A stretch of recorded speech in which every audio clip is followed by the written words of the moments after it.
And there you are. Kumusta na mga kababayan ko? Bago po natin simulan yung topic, pakikalat muna po itong ating video. Anyway, yung mga napili po namin, mag-message lamang po kayo rito, nire-review na po. So, i-reveal ko na po kung ano yung mga napili. At the moment, mamaya ko na po sisimulan yung aking sasabihin. No? Kanina po umaga, ako po yung nag-live at talaga naman, bukod ho dun sa nawala na naman yung aking live, ay dinilit na naman ni Facebook. Grabe. Alam niyo po mga kababayan, hindi ko po alam. Sana po kung may kokopya nitong video na to, kopyahin na para ma-save na po. Sapagkat hindi ko po alam kung sino yung aking mga kalaban. Pero isa lamang yung sasabihin ko, hindi po ako titigil sa pagtulong sa ating mamamayang Pilipino hanggat hindi natatapos tong pinagdadaanan nating epidemic. Okay po.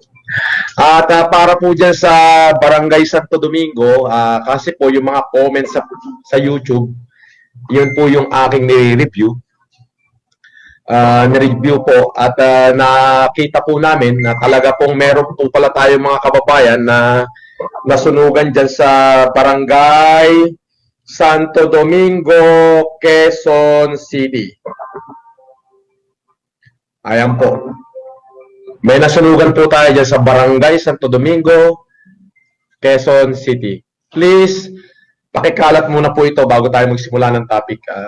Pakikalat po natin itong video na to para mapanood po ng ating mga kababayan Pilipino na baka iniisip ni po nila, ako po ay sumuko na. Hindi po. Katulad nga po nung sinabi ko, I'm gonna spend whatever resources I've got to help our fellow countrymen, to help them, to ease their misery and suffering. So, dito po, bubuksan ko po yung mga topic, pakikalat po, mga kababayan, kasi ngayon na lang po, ito po yung huling pagsasalita ko na sasagutin ko lahat ng mga batikos at akusasyon sa akin. Okay? Ako po ay tahimik lang at ayoko sanang magsalita. Pero this time, magsasalita na ho ako. Ayan, mukhang magandang topic yan. Unahin po natin tong yung kumakalat yung picture ko na may hawak-hawak ko akong gold bar. At ang sabi, mag-ingat kayo sa nagtitinda ng peking gold bar. Una, higit ho sa lahat, hindi yung hawak kong gold bar ay totoong ginto po yun. Yun ho ay totoong ginto at ibinigay ko sa aking kaibigan. Hindi ko pinagbili, ibinigay ko lang. Alright?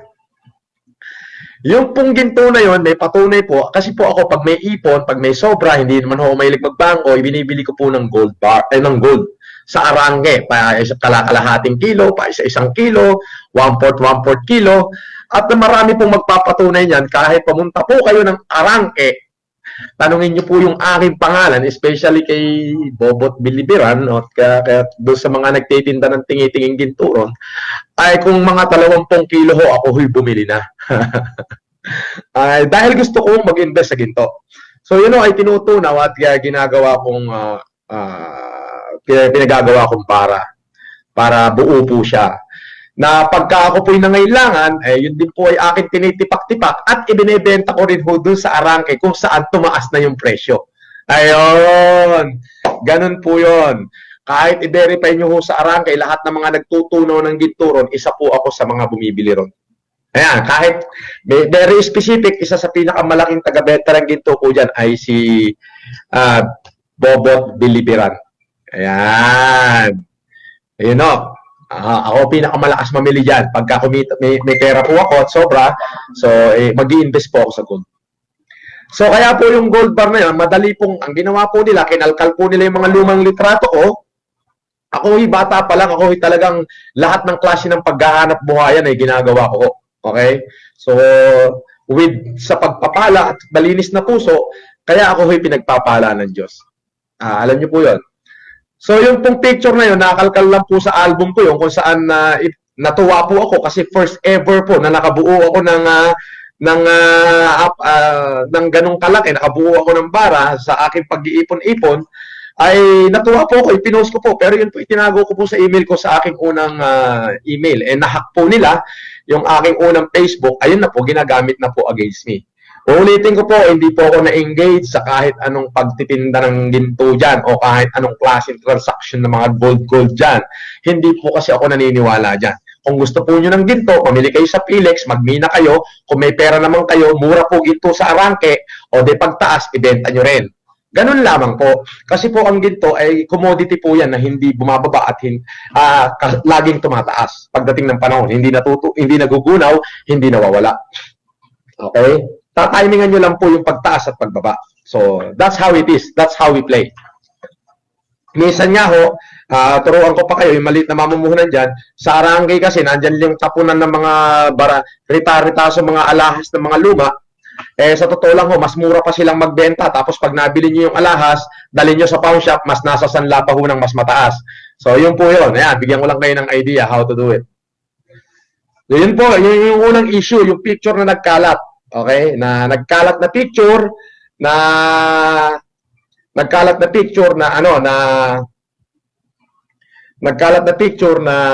ako daw po ay sindikato ng mga gold. Ay, wala po katotohanan yun. Hindi ako nagbenta ng ginto sa buhay ko. Okay. Second issue na nire-raise nila yung warrant of arrest ko daw po at ako ay nag-bail lang and I'm evading the law. Yun po ay malaking kalokohan at katarantaduhan ng mga taong walang magawa sa kanilang buhay. Sila po yung mga tinamaan ng aking challenge na instead na sagutin nila yung challenge ko para matulungan yung kapwa Pilipino, ayun, pine-persecute po ako. Pinipilit nilang gumawa ng bagay na kung saan para ako po'y ma-persecute. Pero ang totoo po nun, ito po, noong 2015 ako po'y nag-humanitarian sa Mindanao. Siyempre po, hindi po sa lahat ng oras marami akong pera. Ako po'y nag-issue ng cheque at hindi ko naman po talaga in-issue para tumalbog. So sabihin po sa atin na yung cheque po ay nakuha at idiniposito po. Okay po? Pero wala po akong, nag-issue po ako ng cheque, may pirma po ako eh. Yun po yun. So nakasuhan po ako ng estapa, pero hindi po ako naaresto. Bakit po? Na moment na nalaman ko na meron akong kaso, pumunta po ako sa Surala Municipality, sumurrender po ako voluntarily. Yan. Ako po ay voluntaryong sumurrender at kung saan po nag-bail at nakipaglaban sa korte hanggang sa na-dismiss po yung kaso. Mabigat po yung kalaban ko dyan. City prosecutor mismo na ako po ay pinirahan din at pinitsaan lang. Pero hindi ko na po babanggitin yung kanyang pangalan. Pero kung mabe-verify niyo po yung kaso na yon, nangyari po yan sa General Santos at talaga naman pong makikita niyo po, dismiss po ang kaso. Okay. Pangalawa po, yung nagkaso po sa akin sa Pampanga, dahil po yun ako noon ay nagsusugal, ay sa casino ho yun. Dahil ako ay nagsusugal dati at natuto po ako magsugal dahil wala akong ginagawa. Pero hindi po talaga ako kinasuhan. Kinasuhan niya ako dahil iniisip niya kaya niya akong lokohin. So, naglaban po kami noon. Talagang matagal po yung labanan sa korte. Inaabot po ng 3 taon. Witness to witness, witness to witness. Ayun po ay acquitted po ako. Makikita niyo po yan sa sala ni Judge Gemma Lorgonyo. Yan, kung hindi po ako nagkakamali. Judge Lorgonyo po ng Regional Trial Court po ng Region 3. Yan, sa may ano po yan sa may Pampanga po. Acquitted po yon, as in yung kalaban ko pa ho ang nagbayad. Ayun po yon. Yun po yung dalawang kasong kinaharap ko as Francis Leo Marcos. Okay po. Another issue is Norman Mangusin and Francis Leo Marcos. They asked if it is the same person. I said yes. I was once Norman Mangusin and I am Francis Leo Marcos. This is the story. I know myself I am Norman. Until suddenly, my mother told me that hindi ko kayang nahihirapan ka. Ikaw yan. This is you. Karapatan mo yan. You're a Marcos and this is your name. Francis Leo Marcos. Ano pong karapatan kong kontrahin ng aking ina? Nanay ko po yun. Siya po ang nagbigay sa akin ng buhay. Hindi naman ko ginusto. Palitan nyo nga ang pangalan ko. Gawin nyo nga Francis Leo Marcos. Wala naman yung ganoon. Kung sino po ako ngayon, yan po ay dahilan sa aking nanay. Sa aking ina. Siya po ang gumawa kung sino ako ngayon. Nagkataon po na yung aking ina ay inspired sa mga mabubuting gawa ng dating Pangulong Ferdinand Marcos at ng dating First Lady Imelda Romualdez Marcos. So yung aking ina, masyado siyang inspired doon sa kagalingan ng first family. Buti nga ho, hindi ginawa ng nanay ko na ipinangalan sa akin lahat ng mga pangalan nila. Di nahirapan pa ho ako. Kaya regarding ho dyan sa Norman Mangusin and Francis Marcos, una higit sa lahat, wala po akong ginawang kriminalidad. Hindi po ako pumatay ng tao. Ni hindi po ako nag-engage sa marijuana. Ni hindi po ako na-engage sa shabu. Aba, yun palampunay at dahong papaya ay nung 14 anyos po ako ay tinitira ko yan. Yung dahong papaya, binabalot ko yun. Tapos yun ay hinihitit ko. Ngayon nga ako, hindi ako naninigarilyo. May vape po ako. Alam nyo ba kung ano yung bisyo ko? Eto. Eto, pakikita kong bisyo na talagang hindi ko i-deny. Kulambo sa paa. Iyan ho ang aking issue. Ayun. Alam niyo po dito sa ginawa kong challenge, sa ginawa kong pagtulong sa ating mga mamamayang Pilipino, marami po akong nasaling. Kung nasaling ko kayo, I am sorry. But I would not stop challenging people out there to come up, to help, to survive this pandemic, to help our fellow countrymen. Katulad po ng sinasabi ko, we are battling against evil. Our nation facing the formidable task the world has ever known. What this kind of task? Ito po yung paano natin lalabanan itong epidemya sa buong mundo na nagaganap. Nag-live po ako kanina, nag-explain na ako pero dinilit na naman po ni Facebook eh. So dito po pakikalat para mabasa ng lahat. Lahat ito na po yung kasagutan ko sa pangkalahatang batikos para sa akin. Sinasabi po nila may nagpapakalat po ng pirma daw ho ni Madam Imelda. Nandun daw ho yung pangalan Francis Leo Marcos at pinaiimbestigahan. Ang date po is July 8. Mga kababayan, noong July 8 po, ang First Lady po ay bumisita sa aking bahay at pinirmahan niya po yung mga painting na binili ko dyan sa Ronald Cheter. Nandito po yung mga painting at pirmado niya with date and with dedication to Francis Leo Antonio Marcos. Kumuha ka nga na isang painting, yung Rose of Tacloban. Painting, yung bata pa siya. Yung isa lang, marami yan eh. 10 yan. Ipakikita ko po sa inyo kung ano ang pirma ni Madam ng ating First Lady at nung pirma na kumakalat po doon na pinaiimbestigahan daw po ako ng First Lady. Yan. Hindi, yung isa kunin mo. Yung isa. Huwag yan, yung isa pa. Yung malinis yung likod, yung malinis. Yung para kitang-kita. Ngayon po, sasagutin ko po lahat ng katanungan. Ulitin ko po. Ako po si Francis Leo Marcos. Kung sino po ako ngayon, nanay ko po ang may gawa. Hindi ko ho ginusto kung sino ako. Dapat Antonio na lang ginamit ko dahil nahihirapan ho ako eh. Magmula nung nagkaisip ako, kung sasabihin ko na lang, sino ka? Francis Marcos. Kaano-ano naman yung Pangulo? Malay ko ho dyan. Yung nanay ko, masyadong inspired sa first family, masyadong iniidolo. Sabi ko sa mama ko, nababatikos ako, bakit ba Francis Leo Marcos ako? Sabi ng aking ina, ikaw yan, karapatan mo yan, anak kita, mahal kita. Ano pong gagawin ko? Nanay ko ho ang nagsasabi, kung gusto niyo, tanungin niyo ho ang aking nanay. Pero yung sasabihin nyo, alam nyo, sa totoo lang ho, ako ang hirap lang ho sabihin. Ito po, para masagot ko na yung mga tanong. Ito po ang painting ni First Lady na kung saan po ay masyado pong maganda na yung pintor po nito ay bulag na. So, na-appreciate naman po niya. Kaya po yung lumalabas na sulat dyan, ito po ang pirma ni First Lady, kung inyo pong makikita. Ayan po ang pirma, Imelda Romualdez Marcos.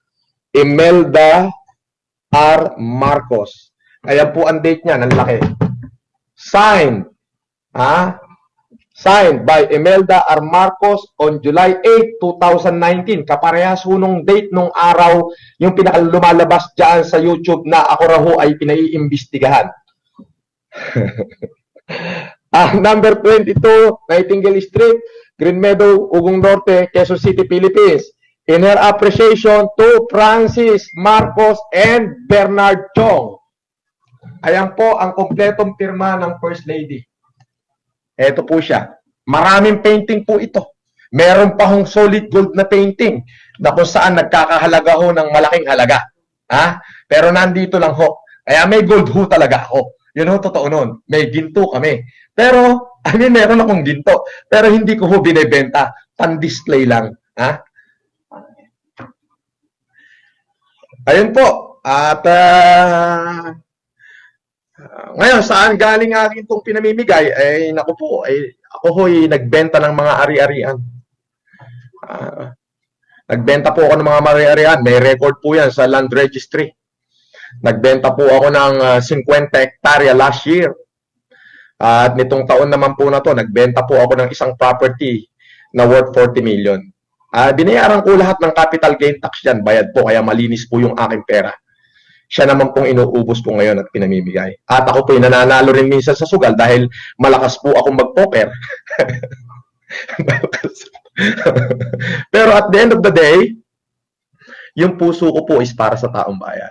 Huwag po kayo mag-isip na ako po yung namumulitika. So, yun po, sinagot ko na po yung mga tanong. Yung po mga picture na lumalabas dyan, yun po ay nakalkal lang sa aking unang Facebook. May hawak po akong gold. Yun po ay totoong ginto at hindi po yun peke. Ngayon ko sasabihin, ilabas ko, pwede ko pa hong ilabas sapagkat binigay ko lang po sa aking kaibigan. Hindi ko ho pinabayaran, ibinigay ko ho. As in gift. Ganon. Regalo lang ho. Alright? Okay, ano pa ho bang issue? At, may pa isa na nagsasabi, kung sino nagsasabi na ako daw ay front ni Bernard Chong. Front daw po ako ni Bernard Chong. Okay? Ako raw po ay front ng Chinese Mafia. Hindi po totoo yan. Si Bernard po ay kaibigan ko at ka-business partner ko. Okay? Kaibigan ko ho yan.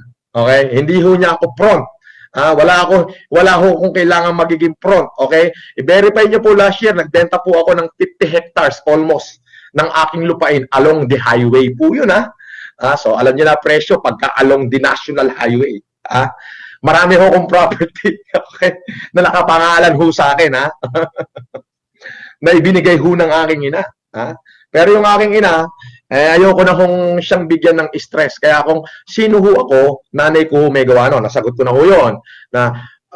I asked my mom, bakit ako si Francis Marcos? Sabi ng aking ina, karapatan mo yan, ikaw yan, anak kita, mahal kita. So kung may problema ho kayo sa pangalan ko, doon kayo sa nanay ko magreklamo. Okay? Hindi ho ako. Hindi ko ginusto. Palitan niyo ang pangalan ko. No, hindi po ganun. Alright?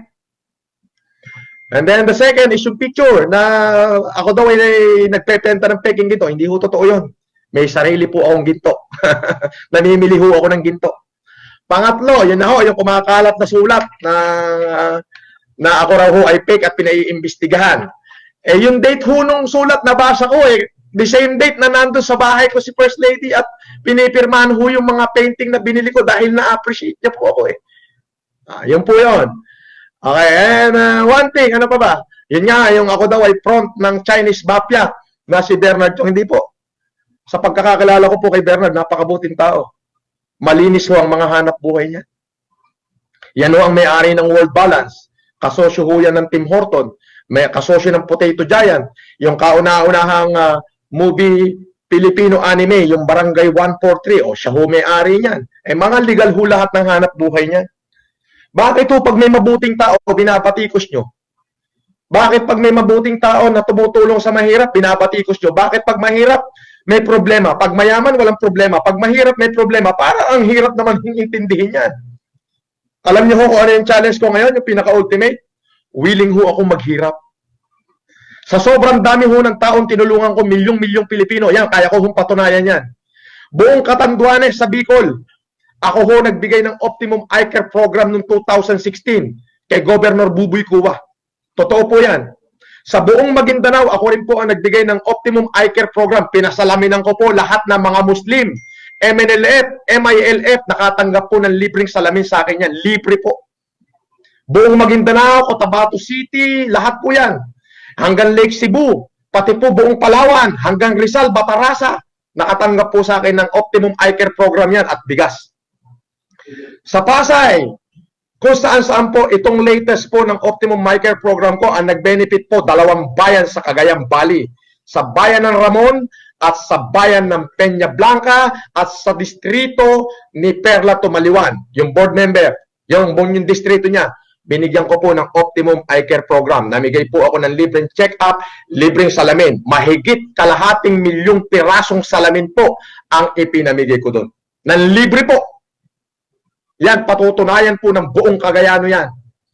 Alam nyo, kanina po, nakatanggap po ako ng tawag galing sa isang mayor ng Cagayan. Dahil nababasa po niya yung pambabas sa akin ng mga tao. Alam mo, sabi niya, anak, dito, umuwi ka na. Mahal ka ng mga taga dito. Yung pong mayor at vice mayor, mga ninong at ninang ko. Sabi nila sa akin, anak, umuwi ka na rito. Mahal ka namin dito. Dito ka na lang. Tumutulong ka na nga dyan sa lintik na Maynila na yan. Ginaganyan ka pa nila. Dito, kahit Lucifer ang pangalan mo, mamahalin ka namin. Dahil adopted son ka namin dito sa Peña Blanca, Cagayan. Pero, ngayon po, tatapusin ko na po lahat ng issue na yan. Yan. Si Norman Mangusin at si Francis Marcos, ako po yon. It's the same person. But who I am today, hindi ko po yung ginusto. Nanay ko po ang may sabi niya. Anak, ikaw yan. Eh ma, bakit iba apelyido ko sa apelyido nyo? Hindi, ikaw yan. Karapatan mo yan. Kasi po ako yung unang anak. So kung ano pa man yun, hindi ko naman po pwede sisihin na yung nanay ko.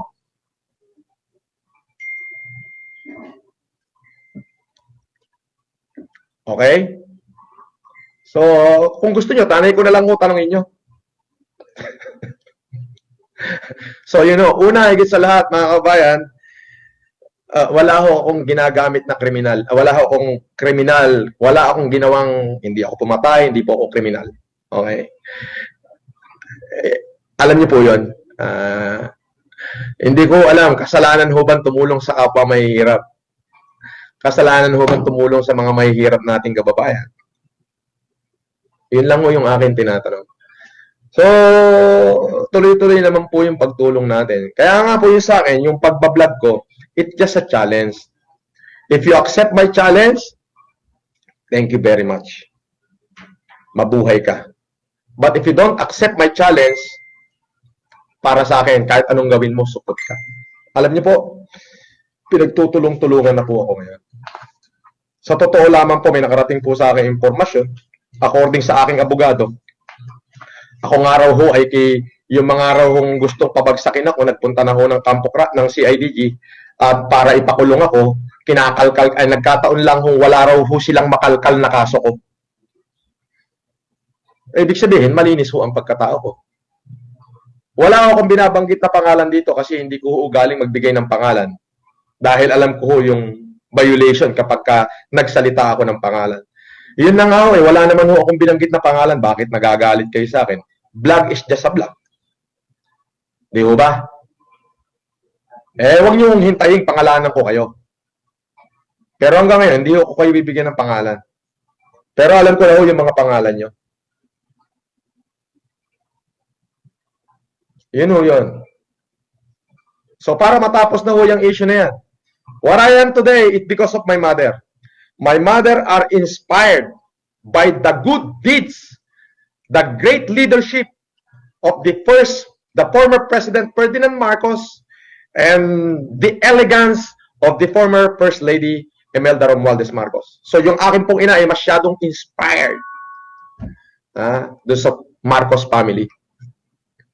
Masyado siyang inspired. Kaya ako po, ninorish niya ako bilang ako. Siguro nangangarap yung nanay ko na baka maging katulad ko si Presidente. Hindi ko hulayunin yun. Masaya na ho akong ako'y pamilyadong tao, may asawa at may anak. Masaya na ho ako ron. Kahit naman ho maghirap tayo, wala akong problema kasi kaya naman ho nating mabuhay. May palaisdaan naman ho ako at may taniman ho ako ng palay, may mga lupain ho at may mga paupahan din. Kahit pa paano, mayroon ho akong furnitures na design conic at may ginagawa pa ho akong security academy dyan sa Cubao. Yung buong Doña Victorina Building po, ayan, ginagawa po yan para maging security academy ho. Sana na kung saan magbibigay ng libreng pag-aaral sa lahat ng gustong maging security guard. Pero yun, mag-aaral ka ho doon ng libre. Ayan ho ay programa ko. Kung pwede nyo rin nung i-verify, Doña Victorina Building, ang ginagawa ko yan, yung buong building na yan. Sa may Cubao, ginagawa ko yung buong building na yan, gagawin ko yung security academy. Kung saan magbibigay po ang foundation ko ng libreng pag-aaral sana sa lahat ng gustong maging security guard. Pero bakit ho ganon? Sa kabila ng pagtulong natin sa mamamayan, pareho ang bash sa akin. Siguro naman matitigil na ho yung mga basher ko. Eto para ho doon sa mga basher ko, eto ka, supot ka. Supot ka, okay? Sa basher ko. Bakit? Hindi mo ikayayaman yan, Brad. O yan, Norman Mangusin, Francis Marcos. The same person. Pero what I am today, hindi ko po gusto. Nanay ko po sabi niya, anak kita, karapatan mo yan. Marcos ka. Anong gagawin ko? Kukontrahin ko ba nanay ko? Di po ba? Hindi ko naman ho ginagamit yung pangalan ko para makapanloko ng tao. At wala naman ho nilokong tao. Magtanong ho kayo, magmula Cagayan Valley, magmula Cagayan, Ilocos, paikutin nyo, pababa. Tanungin nyo ho yung mga taong bayan doon. Kung ano ko, hanggang Ramon Isabela. Mahal ho nila ako dahil puro pagtulong ho ang ginagawa ko. Nagets nyo po? So yun ho yung aking munting sentimento. Siguro naman dito sa live na to matatapos na ho lahat ng issue na yan. Di ba? Wala akong pinatay. Hindi ako naging kriminal. Wala ho yan. Ngayon, kung ako man si Francis Leo Marcos, yun ho ay binigay sa akin ng aking ina Anong gagawin ko? Nanay ko ho yun Di ba? Kung ito hong pangalang to ay ginamit ko sa panloloko, pandarambong, ayan, idemanda nyo ako ngayon. Itong pangalan ko, Francis Leo Marcos, dalawang kaso hinarap nito, parehong acquitted po. Hinarap ko po yan, isa sa Mindanao, dahil nga ako ho talaga ang inunggoy, pero dismiss ho yung isa naman ho sa Pampanga, acquitted do, dahil inuunggoy ho nila ako. Yun ho yung masakit Ako na ho yung inunggoy, ako pa yung dinimanda. Dahil nga ho, nag-issue ko ng cheque na pinirmahan ko. Yun po yung totoo nun. So sana po matapos na yung issue na yan. At yan ho ang aking kasagutan sa lahat ng aking bumabati ko sa akin. I never deny who I am. This is me. I don't deny it. If God want me to be this, then be it. Alam niyo po ba, sabi ko nga po, hindi ko po kailangan na yung aking pangalan na maiukit sa kasaysayan. Hindi ko po kailangan na yung pangalan ko iukit sa mga textbook. Ang tanging layunin ko lang naman po ay may maluwag po akong pag-iisip Na ang tanging layunin ko ay tulungan hindi lang yung mamamayan, pati yung gobyerno.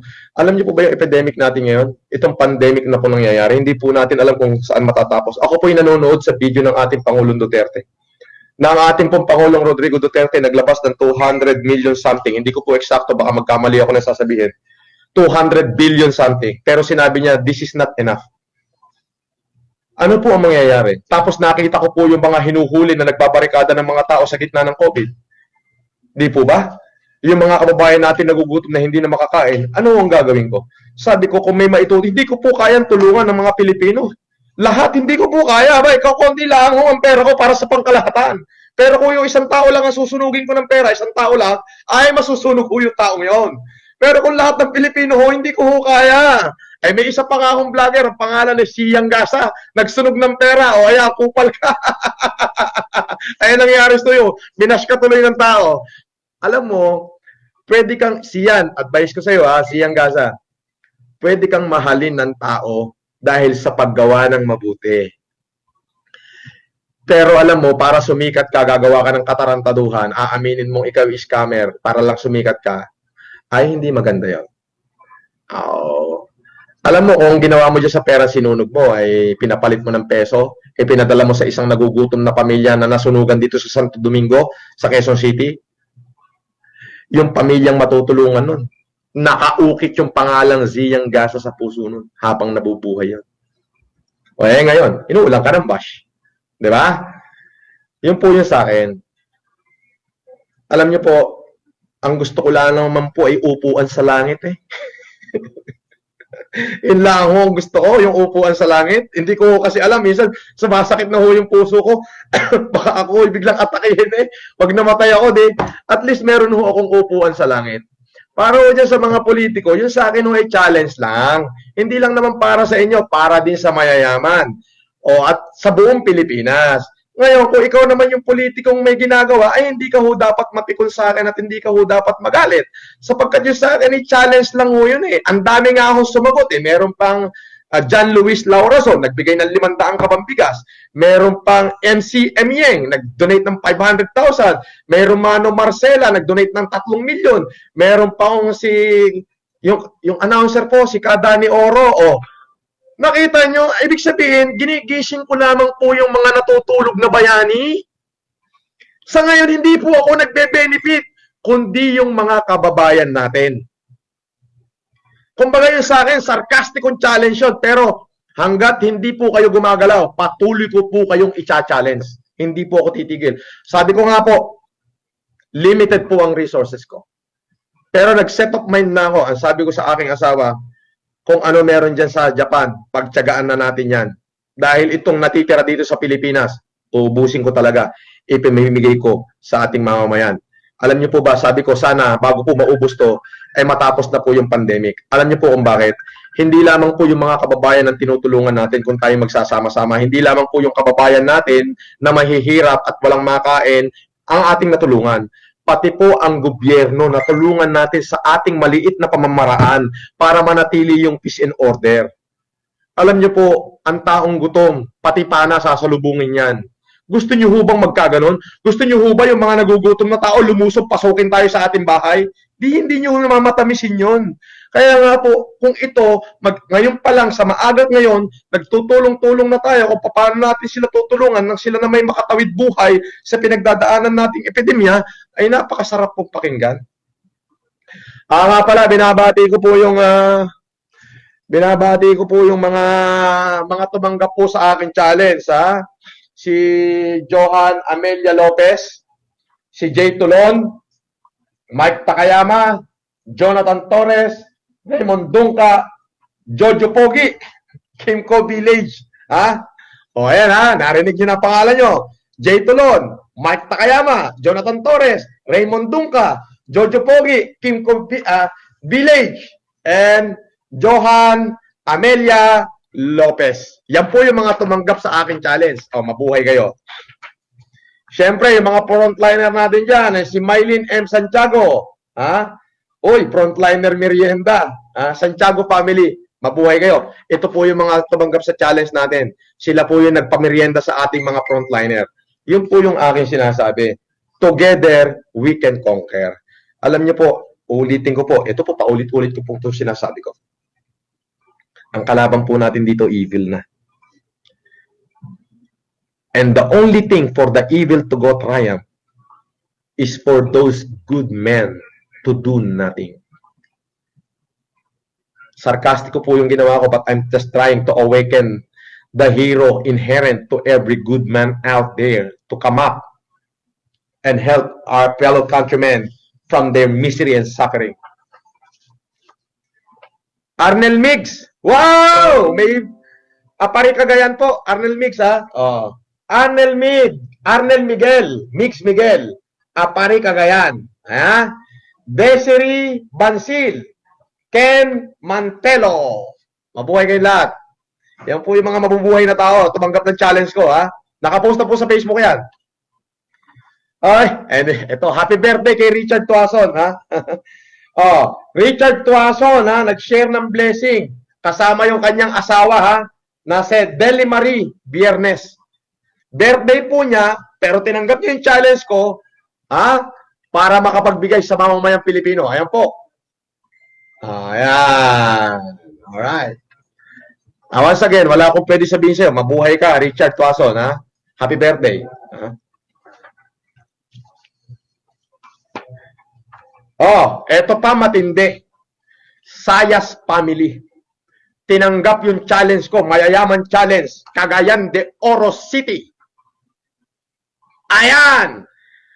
Sayas family, tinanggap ang mayayaman challenge, Cagayan de Oro City. Magkaisa, hashtag ousted COVID-19, hashtag Team Macdo, hashtag Francis Leo Antonio Marcos, challenge accepted. Mahasel Kabantak Sayas. Sayas family, mabuhay. Puro mga barako yan.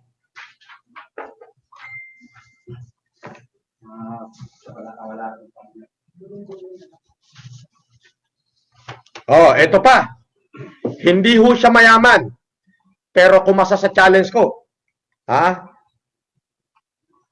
Hindi raw siya mayaman, hindi rin siya mahirap, nasa gitna lang ng maayos na pamumuhay. 100 piraso ng repack relief goods. Quezon City, si David Adon. Palakpakan po natin itong mga taong ito. Ito yung mga tao na masasabi nating may pagmamahal sa kapwa Pilipino at may pagmamahal sa inang bayan. Alam niyo kung bakit? Kapag tinulungan natin yung mamamayan, tatlo yung nagpapala sa atin. Alam niyo kung bakit? Pinagpapala tayo at ipinanalangin tayo ng mga mahihirap nating kababayan. Minamahal nila tayo, natulungan natin sila, natulungan natin ang ating gobyerno, at nagkaroon pa tayo ng upuan sa langit. David Adon, mabuhay ka. Ito si Donna Claire Lopez. God is the greatest healer and provider. Isabela chapter po. Tumanggap po sa ating mga challenge yan. Donna Claire Lopez from Isabela. Ayan mga tao Erning Kalaban. Kalabaw. Erning Kalabaw. Barangay Binalay, Malasiki, Pangasinan. Ito matindi. Sabi niya, tinatanggap ko ang challenge ni Sir Francis Leo Marcos. 1 hektaryang taniman ng talong. Pinaharvest niya po yung kanyang 1 hektaryang talungan. Nakalagay ba sa YouTube, sa post to? May video. May video. 1 hektarya si Erning Kalabaw. 1 hektaryang talong. Ang sabi niya, I accepted the challenge of Sir Francis Leo Marcos. Yung mga taga-Pangasinan, hindi na kayo magugutom. 1 hektaryang talong to, yung inyang inani. Mabuhay po kayo, ka-Erning Kalabaw. Pag natapos po itong COVID, papasyal ako dyan at makatikim ng talong. Ako po yung magpapapicture dun sa mga, lahat po na sumagot sa challenge ko, papasyalan ko po kayo. Ako po yung magpapapicture. Kung ako po yung buhay pa. Yun lamang po. Francis Leo Marcos, I salute you. Kumakasa ako sa challenge mo. Itong talong nakikita mo, napamigay ko rin to sa barangay Pinalay, Malasiki, Pangasinan. Wow! Palakpakan sa mga to! Pero sa hirap ng buhay, itong talong ko, pamimigay ko sa mahihirap. Dahil ikaw ang iniitulo ko. Ulitin mo nga. Ang ganda rin mo. Ulit po mga kaibigan, Francis Leo Marcos, I salute you. Kumakasa ako sa challenge mo. Itong talong nakikita mo, napamigay ko rin to sa barangay Pinalay, Malasiki, Pangasinan. Kami ay nalagdan dito. Pero sa hirap ng buhay, itong talong ko, pamimigay ko sa mahihirap. Dahil ikaw ang iniitulo ko, kahit ikaw ay hindi politiko. I salute you, Francis Leo Marcos. Mga kababayan, ganong nakakataba ng puso yan. 1 hektaryang talong, I salute you, Francis Leo Marcos. Alam niyo po, katulad po nung sinabi ko, ang akin pong ina ay sobrang na-inspired. Her aspiration to the first family beyond measure. So siguro po, buti nga hindi ipinangalan ng aking nanay sa akin yung pangalan nilang lahat. So kung ano man po ako, yun po ang dahil sa aking minamahal na ina. So kung pinangalanan niya akong Judas Barrabas, wala rin ako magagawa kasi siya nagbigay ng pangalan na yun So Francis Leo Marcos today, it is because in the seeds of my mother. Kung ano po ako ngayon, yun po ay dahilan, ang dahilan po nun ay ang aking ina. Pasensya na po, medyo nabubulol na ako sa sobrang aking sinasabi.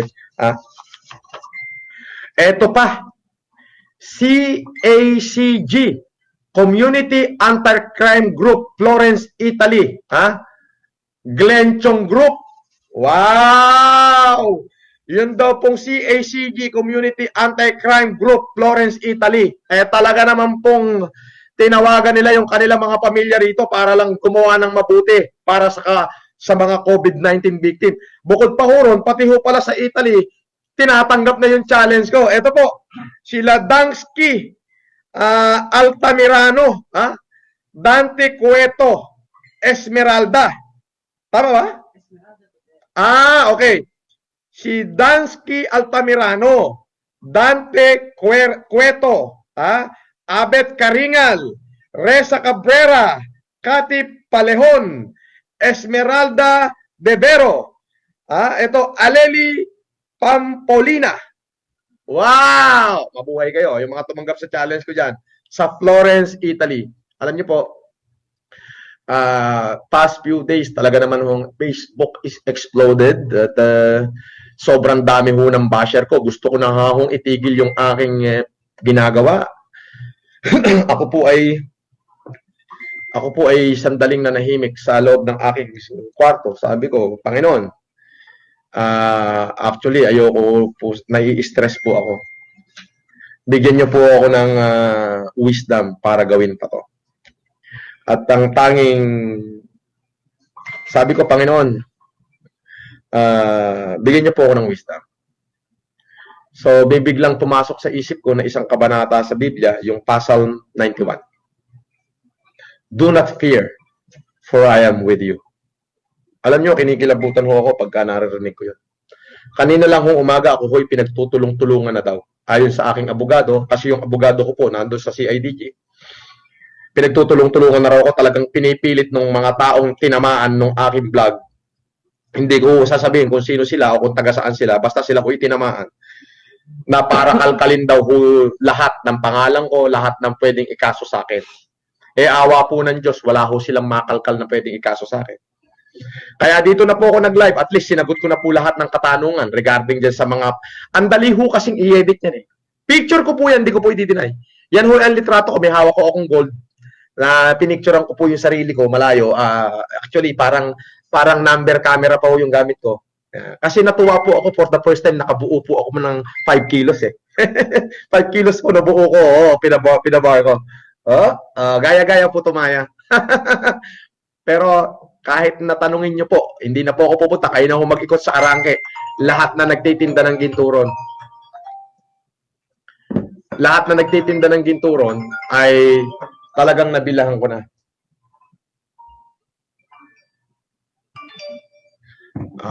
You know, at kanya po kasi pag may pera ako, bumibili po ako ng gold kasi tumataas, bumababa po yan eh, tumataas, bumababa. Bibiling ko sa kanila pag bababa, and then ibabalik ko din sa kanila pagka tumaas. So, yun po, negosyo po yan eh. Minsan naman may pagkakataon na bibili ako ng mga alahas sa Arangke, tapos bibili ko siya ng per kilo. Tapos dadaling ko sa pawn shop, isasanla ako, mas tumubo po ako. Yun o, hanap buhay. Ayun o. So, Mabalacat, Pampanga. Sino to? Baka may tamaan dito. Kilos na pera. Mabalacat, Pampanga. Kilos na daw. Hindi ko ako may ano nito. Basta sabi lang, Mabalacat, Pampanga, kilos na. Pa-shoutout lang daw yan. Pa-shoutout lang ito. Ba't walang pangalan kung sino nagpapa-shoutout? Ayoko. Mapatay tayo dyan. Baka mamaya mayari tayo dyan na Mabalacat, Pampanga. Hindi ganoon, wag ganoon. Sorry ho. Hindi ko alam, akala ko ito'y parte ng ng mga challenge. Sorry, hindi ho 'yan. Okay. So, yun po, patuloy ko pa rin po na ano 'yan? Naka-live ka? Sa page natin. 5 minutes lang yun. It's okay. Katulad po nung akin akong naunang sinabi ay lahat po ng mga comment dito ay i-review po. Santo Domingo Church, Santo Domingo, Barangay Santo Domingo, please coordinate the barangay captain to me or to my, okay lang yan, or to doon sa akin pong facilitator. Maraming salamat po kay Madam Lopez Beth. At sa gutin mo, sabihin mo ako'y naka-live at mamaya na siya tumawag. Ayun po, facilitate po yung ma-facilitate na po yan. Kaya nga po, nakita po namin doon sa comment sa YouTube channel na marami daw pong nasunugan dyan sa Barangay Santo Domingo. Kaya po, Barangay Santo Domingo, mabuhay ka at tutulong po ako dyan. Hintayin niyo po yung aking tulong dyan. Darating po yan. Ganun na rin po doon sa mga may nagpadala po ng concern dito, yun daw hong PPE, hindi ko po maintindihan o saglit lang. Babasahin ko po. Ito po ay galing mismo kay Ma'am Beth. Okay. Ay nga pala, binabati ko yung aking kaibigan, ha? Yung aking kaibigan, ito po, kaibigan ko na to, pambansang koronel, ha? Kaibigan ko talaga to. 20 taong ko ng kaibigan to. Totoo po yan. As in, 20 taon na. Ito po ay katitinyente-tinyente pa lang nung kaibigan ko na. Ito'y nakakakilala sa akin.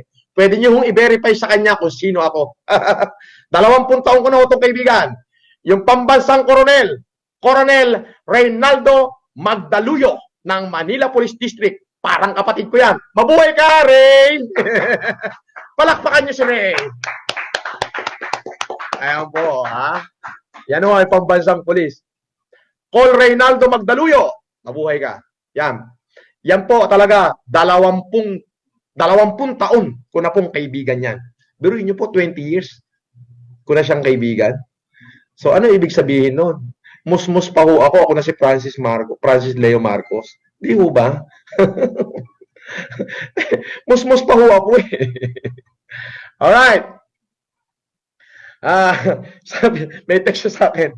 Sabi niya, kapatid, punta ako mamaya, tahingi bigas. Sige. Lang yan. Okay. Anyway, ang dami pong nagpapabatid ng kung ano-ano. Ito po, yung pong PPE ba to? Yung pong personal mask. May mask po eh. Dali po